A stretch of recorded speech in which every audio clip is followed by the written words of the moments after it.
Saya lihat satu adalah mengenai jam perdagangan bursa. Kalau sekarang kan memang agak terlalu singkat. Jadi kalau kita kembalikan kepada normal, dilihat bahwa pandemi seyogianya sudah mulai bisa ditekan, terutama di Indonesia. Saya rasa itu adalah sesuatu hal yang sangat positif sehingga dapat meningkatkan nilai likuiditas dan volatility dan market tradingnya kita di Indonesia. Jadi saya melihat itu sebagai sesuatu hal yang sangat positif. Kemudian juga mengenai mekanisme, kalau memang sudah ARB-nya dan sebagainya memang sudah bisa berjalan dengan normal, kita kembalikan ke situasi normal, saya rasa itu adalah sesuatu yang sangat positif. Tetapi sekali lagi, tolong kita bisa lihat mungkin kalau mengenai ARB dan sebagainya, kita mungkin bisa lakukan secara bertahap. Karena kita lihat penanggulangan pandemi ini kan juga masih terus dilakukan secara optimal oleh pemerintah.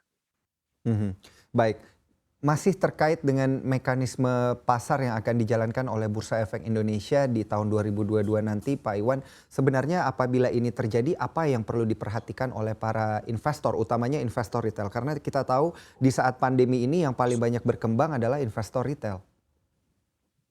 Iya betul, kalau kita lihat kan investor retail itu lumayan aktif, mungkin memberikan kontribusi yang cukup signifikan, bisa sekitar 40-60%. Jadi kalau itu nanti dikembalikan kembali kepada mekanisme yang normalnya, saya rasa ini memberikan sesuatu sinyal yang positif, baik investor institusional maupun investor retail, untuk mereka kembali bertrading secara aktif, secara normal di dalam market, sehingga nilai dari transaksi perdagangan kita juga meningkat, likuiditinya juga akan membaik. Mhm. Dengan penambahan 1 jam begitu terkait dengan waktu untuk perdagangan di Bursa Efek Indonesia, berapa persen kemudian hal ini akan mendorong nilai transaksi yang juga mengalami kenaikan, Pak Iwan?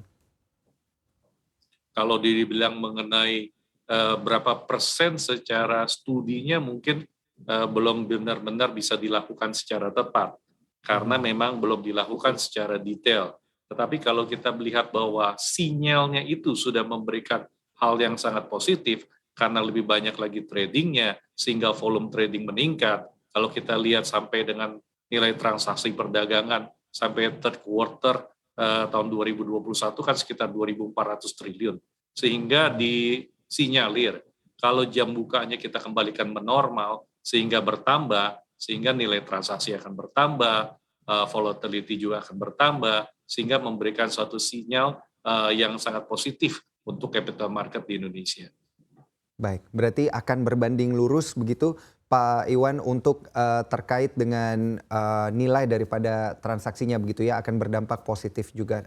Apabila kita kembali melihat pada aturan dari auto reject bawah yang tidak simetris hingga saat ini, Pak Iwan, Ya, ini ya. bagaimana Anda menanggapinya? Apakah perlu begitu seperti yang Anda katakan tadi kemudian untuk diperpanjang dan juga apabila memang untuk dinaikkan level ARB-nya ini Anda katakan tadi harus bertahap begitu. Nah, mekanisme bertahapnya seperti apa dan juga kekhawatiran yang perlu diperhatikan oleh para investor nantinya akan seperti apa, Pak?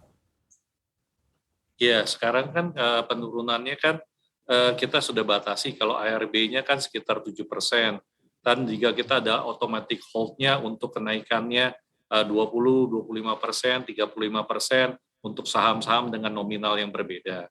Jadi kalau memang nanti kita lihat bahwa sudah normal kembali, market juga sudah pulih kembali, mungkin sama seperti jam perdagangan, kalau mengenai ARB dan auto reject atasnya dan auto reject bawahnya dikembalikan kepada situasi normal, itu juga akan mendorong sesuatu yang sangat positif untuk di capital market kita. Mhm, baik.